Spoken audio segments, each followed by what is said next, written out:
La révélation coranique dit que notre civilisation va droit à la catastrophe. L'inégalité qu'elle a produite entre les effets de la croissance économique et les énergies renouvelables vont l'astreindre à subir des conséquences dramatiques de l'ordre mondial. L'humanité va subir un destin tragique. Elle est par son mode d'exploitation de ressources énergétiques, en train d'hypothéquer sa survie en ce bas monde sur Terre. La détérioration partielle de la couche d'ozone et la provocation de l'effet serre drastique proviennent des nuisances provoquées par l'homme. C'est-à-dire il porte l'empreinte digitale des activités humaines. Par ces activités l'homme a entamé le changement du climat. Les fumées qu'il déploie sont en train d'emmitoufler le genre humain sous un dôme de L'humanité n'est pas apte à subir cette tragédie. Le Coran précise encore que nous n'échapperons pas aux effets de ce climat drastique pour faute d'un déni exacerbant. Et ça, c'est un avis adressé à tous les climato-sceptiques, c'est-à-dire ces pseudo-scientifiques. Ou de ces scientifiques à la carte, sans oublier ces dirigeants rogneurs et à leur tête naguère George Bush, Trump et tous les consorts comme la Chine, l'URSS et j'en passe la liste des pays émergents. Le Coran a désigné directement l'axe du mal. C'est la fumée. Le livre divin nous a recommandé de surveiller attentivement la fumée. Entendant par là, de surveiller tous les rejets de fumée, les rejets de fumée de tous engins mobiles, des foyers domestiques et des rejets industriels. Ils sont les principales sources d'émanation des gaz à effet de serre. Les rejets de fumée sont la cause des gaz à effet de serre. Nous sommes en présence d'une logique de rapport de cause à effet. Les causes comme les effets de gaz sont produits par les activités humaines. Et c'est à ce titre que l'Omniscient nous a mis en garde. Nous risquerons la fin de l'humanité. Et là, c'est Dieu qui va se charger de la fin du monde. À bon entendeur, salut. Il fait chaud, très chaud dans toutes les villes du royaume, et Rabat n'est pas épargné par la canicule. Avec un mercure qui avoisine les 46 degrés à l'ombre, l'air bâti essaie tant bien que mal de s'acclimater à cette hausse des températures inédite. Cette chaleur est incroyable, c'est du jamais vu à Rabat, c'est pourquoi nous restons à la maison toute la journée au frais et nous sortons prendre l'air le soir. Il fait vraiment trop chaud dehors, je suffoque. À Rabat, ces températures sont inhabituelles. À Marrakech, n'en parlons même pas. Par ces temps de canicule extrême, je préfère passer le temps à la plage, même s'il y a beaucoup de monde. On essaie de faire comme on peut pour s'habituer à ces températures. À température exceptionnelle, mesures exceptionnelles, parmi lesquelles boire 3 litres d'eau par jour, par petites gorgées pour éviter la déshydratation. Éviter de sortir aux heures les plus chaudes de la journée, soit entre midi et 14 heures, et se protéger la tête en portant une casquette ou un chapeau. Il fait trop chaud, il faut faire attention et se protéger en restant tranquillement au frais. Il faut boire beaucoup d'eau et se protéger la peau et la tête. Feux de forêt, canicule, un été pourri en Algérie. Des températures records sont enregistrées en cet été 2023 en Algérie, favorisant le départ de feux de forêt dévastateurs. La canicule n'épargne même plus les régions côtières où vit la grande majorité de la population. Dimanche 23 juillet, il a fait plus chaud à Alger que dans le sud. Le mercure a atteint 48 degrés dans la capitale, soit la température la plus élevée de la journée dans tout le pays. Pour ce lundi, une alerte vigilance rouge a été lancée par Météo Algérie, annonçant des températures de 46 à 48 degrés sur de nombreuses wilayas côtières du centre et de l'est du pays. Des images apocalyptiques ont été partagées dimanche et ce lundi, montrant des incendies gigantesques encerclant des vacanciers et des villageois dans la wilaya de Béjaïa. Le Maghreb avec l'Algérie, la Tunisie, elle aussi subit d'importantes chaleurs. Le mercure a frôlé les 50 degrés ce lundi, soit 6 à 10 degrés de plus que les normales de saison, ce qui a provoqué des coupures de courant et obligé de nombreux habitants à chercher refuge sur le littoral ou les plages, même en pleine nuit. On va retrouver tout de suite en direct de Tunis notre correspondante Lilia Blaise. Bonjour Lilia, la capitale qui suffoque clairement en cette fin de mois de juillet. Alors oui, on le voit depuis hier, comme vous l'avez dit, il y a des températures qui ont atteint des niveaux records. Aujourd'hui aussi, on s'attend à dépasser les 50 degrés. On a pu voir dans les rues les épiceries se restocker en packs d'eau. Beaucoup de gens continuent de sortir pour faire leurs courses en se protégeant. Les autorités ont appelé les habitants à éviter d'utiliser leur voiture pendant les pics de chaleur, notamment l'après-midi. Il faut savoir que la Tunisie est l'un des rares pays à avoir mis depuis longtemps en place un système de travail adapté à la chaleur. Donc pendant tout l'été, il s'agit d'une séance unique pour toute la fonction publique et une grande partie du privé. Les Tunisiens travaillent de 8h à 14h et en général l'après-midi est faite pour éviter justement de s'exposer au soleil. On a pu aussi voir beaucoup de gens, comme vous l'avez dit, rejoindre le littoral et puis en soirée sortir, essayer un peu de s'aérer malgré les chaleurs qui ont persisté pendant la nuit. Il faut savoir aussi que beaucoup d'habitations sont quand même adaptées à ces pics de chaleur, notamment dans le sud de la Tunisie.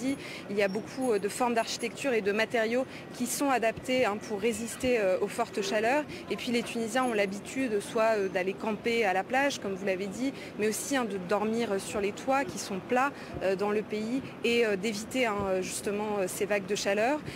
Et puis par contre, on a pu voir également dans le nord-ouest du pays des feux se propager, notamment près de la frontière algérienne. Tout un village, le village de Meloula, a dû être évacué. Plus de 2000 habitants ont dû être évacués hier. Il n'y a pas eu pour l'instant de pertes humaines, mais les autorités travaillent encore actuellement dans le nord à éteindre les feux de forêt. Merci beaucoup Lilia Blaise en direct donc de Tunis pour Des températures qui grimpent jusqu'à 55 degrés et un accès à l'eau de plus en plus rare. La sécheresse affecte de plus en plus le Moyen-Orient. Particulièrement touchés, la Syrie et l'Irak, où les faibles niveaux des rivières Tigre et Euphrate menacent 12 millions d'habitants de pénurie d'eau. Au Liban, en Libye ou en Irak, les habitants doivent sans cesse trouver des alternatives pour alimenter leur maison.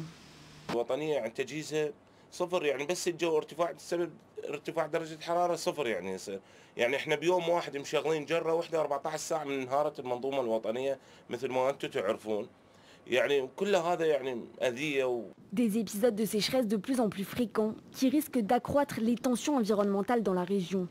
Selon une étude de la revue Nature, les périodes avec des températures supérieures à 55 degrés seront plus longues au cours du siècle si rien n'est fait pour inverser le changement climatique.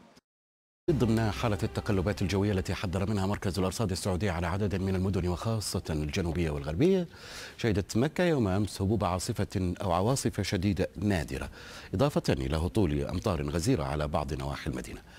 شهدت أيضا مكة صواعق عديدة وثقتها مقاطع فيديو انتشرت على وسائل التواصل.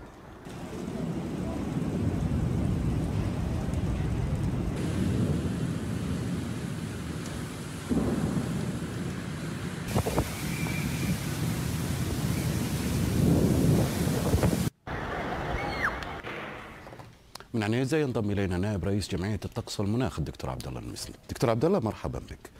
تقول في تغريدة: وإن كانت مثل هذه الظواهر الجوية تتكرر في مكة المكرمة إلا أن ما حدث يوم أمس من ظاهرة جوية هي من الأعنف والأشد في بروقها وصواعقها وسرعة رياحها. بالأصح مدينة مكة يوم أمس هي تتكرر في شهري أغسطس وسبتمبر، ولكن الذي ميز ظاهرة أمس بأنها فعلا عنيفة ووفقا للمشاهدات المصورة من أكثر من حي، وأيضا وفقا لشهود أدلوا بشهاداتهم أنها من الأعنف خلال 60 سنة الماضية، نظرا لهبوب الرياح الشديدة وأيضا كثافة العواصف الرعدية والصواعق التي ضربت الأبراج العالية. وإن كانت الأمطار لم تكن غزيرة كما كانت في حالات سابقة، إذ أن أكثف هطال تم تسجيله حوالي 45 ملم في حي الكعكية، ولكن الرياح والتي فعلا أدت إلى أضرار في بعض الممتلكات، بل قلبت بعض السيارات واقتلعت بعض اللوحات، بل ودفعت الناس بالقوة ليسقطوا على وجه الأرض. هذا مؤشر على أن سرعة الرياح قد يصل إلى 100 كيلومتر بالساعة أو أكثر، على الرغم أن أسرع سرعة رياح تم تسجيلها أمس رسميا 80 كيلومتر بالساعة. وهذا يعود إلى أسباب طبوغرافية وجغرافية لمكة المكرمة، كونها منطقة جبلية. هذه المناطق الجبلية تقوم بصد الرياح الهابطة أو الرياح الأفقية، ومن ثم تبدأ الرياح بالبحث عن دهاليز وممرات ضيقة، الأمر الذي يجعل سرعة الرياح يتضاعف مرة ومرتين. فما بالكم إذا تدخل سبب بشري يتعلق بالأبراج، فعندما تكون المدن ذات أبراج عالية تقوم هذه الأبراج والتي شكلها غير انسيابي، بمعنى أنها أشد خطورة من الجبال التي هي انسيابية، تقوم أيضا بتعزيز سرعة الرياح وتتفاقم المشكلة. هي مرتبطة بحالة متطرفة، يعني مرتبطة بالتغير المناخي اللي يشهده العالم، بمعنى أنه مثلا قد نشهد رياح أعتى أشد عنفا وقوة في القادم من الأيام، أو في مثل هذه الأيام مثلا في السنة القادمة. تم دراسة هذه الظواهر العنيفة والمتمثلة بالرياح الهابطة من ارتفاعات تصل إلى نحو 7 و8 و10 كيلومتر في أنحاء مختلفة من العالم، فوجدوا إشارات إلى أن التكرار بدأ يزيد في العقدين الأخيرين، وما ذاك إلا بسبب الاحترار العالمي. فكلما ارتفعت درجة الحرارة كلما بدأت تنتفش وتنتفخ وترتفع السحب الركامية، الأمر الذي يجعل الرياح تبرد أكثر ومن ثم تهبط بسرعات أكثر فتضرب الأرض، فيكون تأثيرها أكثر من شهور باردة أو من عقود باردة. شكرا.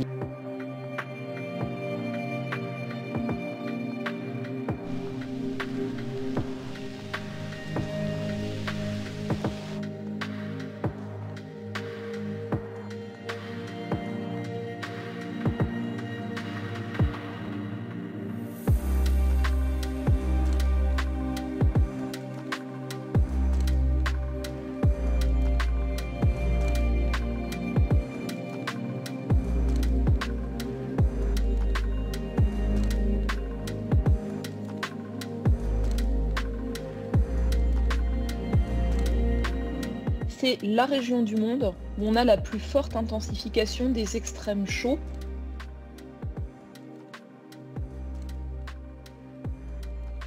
On a une tendance à la baisse de la pluviométrie avec une intensification des sécheresses, d'où ces mécanismes couplés, sol plus sec, vagues de chaleur plus intenses qui s'auto-entretiennent.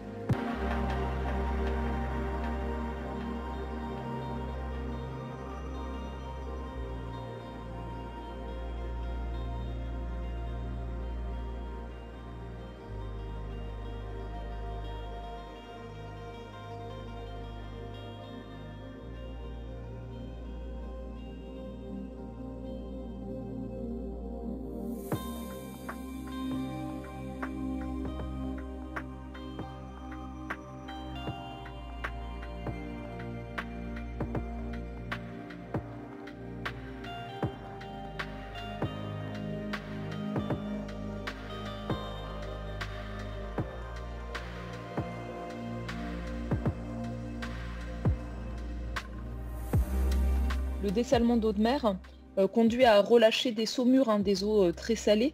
Et donc, si on utilise de l'énergie fossile pour dessaler l'eau de mer, ça ajoute aux émissions de gaz à effet de serre et en fait, à terme, ça aggrave le problème.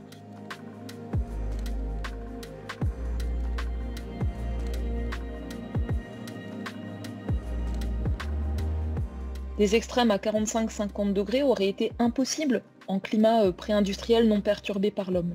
Imaginons-nous en 2050. Donc, anticiper, s'appuyer sur les conditions climatiques à venir, c'est vraiment important pour faire en sorte que ce qu'on met en place maintenant permette de fonctionner le mieux possible ou le moins mal possible dans un climat qui continuera à se réchauffer.